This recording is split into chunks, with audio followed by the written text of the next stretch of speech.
અમદાવાદ મનપામાં ઉમેદવારોના નામ જાહેર થવાના શરૂ થઈ ગયા છે। સ્થાનિક સ્વરાજની ચૂંટણીને લઈ બીજેપી ઉમેદવારો જાહેર કર્યા। અમદાવાદના મક્તમપુરા વોર્ડના ઉમેદવારોના નામ જાહેર થયા। અમદાવાદ મનપા માટે બીજેપી ઉમેદવારોને ફોન આવવાની શરૂઆત। જોધપુર વોર્ડના 4 ઉમેદવારોને પક્ષમાંથી ટેલિફોનિક જાણ કરાઈ છે। જોધપુર વોર્ડમાંથી ભાગ્યેશ પટેલ, વિનોદ પટેલને ફોન આવ્યો છે। મહિલા ઉમેદવાર તરીકે ભારતીબેન ગોહિલ અને નૈનાબેન કોટકને ટેલિફોનિક જાણ કરાઈ છે।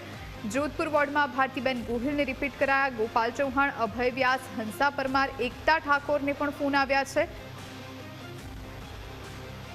આ સાથે જોધપુર, સરખેજ, વેજલપુર, બોડકદેવ, મક્તમપુરાના ઉમેદવારોને ફોન આવવાની શરૂઆત થઈ ગઈ છે। સાબરમતી, બાપુનગર, અસારવા અને ચાંદખેડા વોર્ડના ઉમેદવારોને સૂચના અપાઈ છે। અન્ય વોર્ડના દાવેદારો હજુ પણ ટેલિફોન રણકવાની રાહ જોઈ રહ્યા છે। આવતીકાલે તમામ ઉમેદવારો નામાંકન પત્ર ભરશે।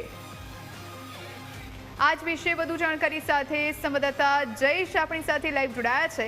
જયેશ, અમદાવાદ મનપામાં ઉમેદવારોના નામ જાહેર થવાની શરૂઆત થઈ ગઈ છે। સ્થાનિક સ્વરાજની ચૂંટણીને લઈને ભાજપે ઉમેદવારોના નામ જાહેર કરી દીધા છે। હજુ પણ કેટલાક લોકો એવા છે જે ફોનની ઘંટડી રણકવાની રાહ પણ જોઈ રહ્યા છે।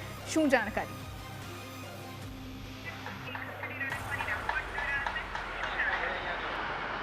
ચોક્કસથી જોઈએ, આજે બપોર બાદથી અમદાવાદ મહાનગરપાલિકા માટેની જે પ્રક્રિયા છે તે ચૂંટણી સમિતિની તે શરૂ થઈ હતી ને મુખ્યમંત્રીના નિવાસસ્થાને નામો ઉપર છે તે ચર્ચાઓ કરવામાં આવી ને ચર્ચાઓ કર્યા બાદ અનેક વોર્ડના જે ઉમેદવારો છે તેમને ટેલિફોનિક જાણ છે તે કરવામાં આવી છે। ત્યારે આજે ખાનપુરના આ દ્રશ્ય તમે જોઈ રહ્યા છો, ત્યાં કોઈ પણ પ્રકારે જે નામો સામે આવવાની શરૂઆત થઈ છે ને ત્યારબાદ કોઈ વિવાદ ન થાય તે માટેની પણ તકેદારી છે તે રાખવામાં આવી છે। અને ત્યારે જે પ્રકારની દ્રશ્ય તમે જોશો તો અહીં હોમગાર્ડના જે જવાનો છે તેમને પણ અહીં તૈનાત કરવામાં આવ્યા છે। એક બાદ એક તમામ વોર્ડમાં છે તે ટેલિફોનિક જાણ કરવામાં આવી રહી છે। જોધપુર, સરખેજ, વેજલપુર, બોડકદેવ, મક્તમપુરા વોર્ડના જે ઉમેદવારો છે તેમને જાણ કરવામાં આવી છે। તેની સાથે સાબરમતી, બાપુનગર, અસારવા વોર્ડના જે ઉમેદવારો છે તેમને પણ જાણ કરવામાં આવી છે। એટલે એક બાદ એક તમામને જાણ છે તે કરવામાં આવી રહી છે। ત્યારે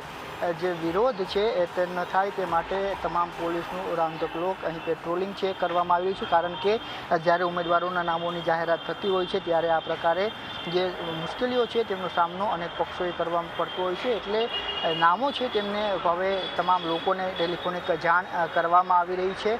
તેની સાથે હજુ પણ મોટાભાગના વોર્ડ છે તે બાકી છે। અત્યાર સુધી ગાંધીનગર લોકસભા અંતર્ગત જે પણ વોર્ડ આવે છે તે તમામને ટેલિફોનિક જાણ કરવામાં આવી રહી છે। હજુ પણ કેટલાય ઉમેદવારો છે કે જેમણે દાવેદારી કરી છે તેવા લોકો હજુ પણ ટેલિફોન રણકવાની રાહ જોઈ રહ્યા છે। જે પેટર્ન જોવા મળી રહી છે તો દરેક વોર્ડમાં 1 થી 2 લોકો છે તેમને રિપીટ કરવામાં આવી રહ્યા છે ને તેની સાથે 2 નવા ચહેરાઓને સ્થાન આપવામાં આવી રહ્યું છે। મહિલાઓનું જે પ્રતિનિધિત્વ છે તે પણ રાખવાનું છે। એટલે નવી જે મહિલાઓ છે તેમને પણ સ્થાન આપવામાં આવી રહ્યું છે। જે જૂના જોગીઓ છે તેમાંથી મોટા ભાગનાને નો રિપીટમાં સ્થાન આપવામાં આવી રહ્યું છે। જેમાં સ્ટેન્ડિંગ ચેરમેન પૂર્વ દેવાંગ દાણી છે તેઓને ફરી રિપીટ કરવામાં આવે છે। તેની સાથે બોડકદેવ વોર્ડમાંથી ધરમસિંહ દેસાઈ કે જેઓ AMTSના ચેરમેન હતા તેમને ફરી રિપીટ કરવામાં આવે છે ને તેઓ મેયર પદ માટેના પ્રબળ દાવેદાર ધરમસિંહ દેસાઈ છે તેમને માનવામાં આવી રહ્યા છે। તે સાથે હજુ પણ થલતેજ વોર્ડ છે તેમાં નામોની રાહ જોવાઈ રહી છે। તે સાથે મોટાભાગના